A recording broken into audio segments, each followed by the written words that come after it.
In the ancient mists of Greek mythology, long before heroes walked the earth with shining swords, there lived three sisters known as the Gorgons, daughters of the old sea deities, Phorcys and Ceto.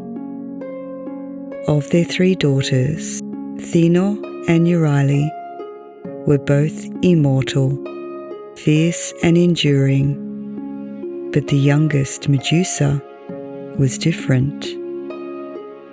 In the tales that echo most vividly through time, Medusa began her life not as a monster, but as a mortal woman of breathtaking beauty.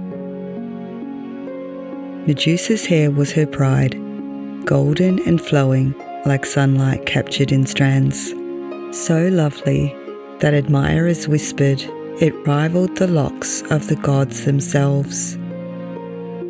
Devoted to wisdom and purity, Medusa pledged herself as a priestess in the temple of Athena, the virgin goddess of strategy, art, and righteous war. Day after day, Medusa served in the sacred halls, tending the altar and honouring the vows of chastity that bound her to the goddess. Yet beauty in the world of gods often invites danger. One fateful day, Poseidon, lord of the seas, earth shaker, and eternal rival to Athena, noticed Medusa within the temple's shadowed columns. Overcome by desire, Poseidon pursued Medusa, but Medusa did not accept Poseidon's advances. This enraged Poseidon, so much so that he forced himself upon her. The encounter that followed desecrated the once sacred space, the violation shattering the sanctity of Athena's sanctuary. When Athena discovered what had happened in her own house of worship, her fury was terrible, but not at Poseidon, the untouchable god, but at Medusa, the mortal, who was the victim of the sacrilege.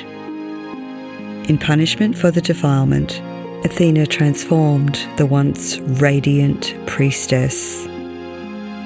Medusa's glorious hair twisted into writhing, venomous serpents. Her gaze, once warm and inviting, became a weapon of stone. Any living creature that met her gaze turned instantly into lifeless rock. Medusa's skin hardened, her form grew monstrous, and the beauty that had once drawn admiration now inspired only dread. Banished from the world of mortals, Medusa retreated to a remote cavern at the edge of the world. There she dwelt in isolation, joined by her immortal sisters, who shared her exile but not her vulnerability. No longer a priestess, no longer a maiden, Medusa had become a creature of terror. But even as a creature of terror, Medusa only harmed those foolish or desperate enough to seek her out. Years passed in shadowed solitude until the hero Perseus enters her story. Perseus the demigod, born of Zeus and the mortal Danae.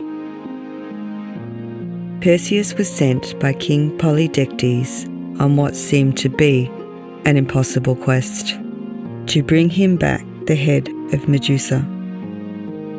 Armed with gifts from the gods, a reflective shield from Athena, winged sandals from Hermes, a cap of invisibility, and the legendary indestructible blade, the sickle of adamant.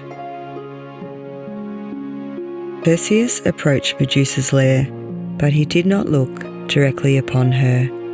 Instead, he used the polished shield as a mirror, watching her reflection as he drew near.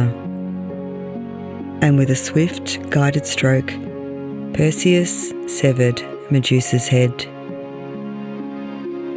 From Medusa's neck sprung two wondrous children, Pegasus, the winged horse, and Chrysaor, wielder of the golden sword, both conceived of her union with Poseidon.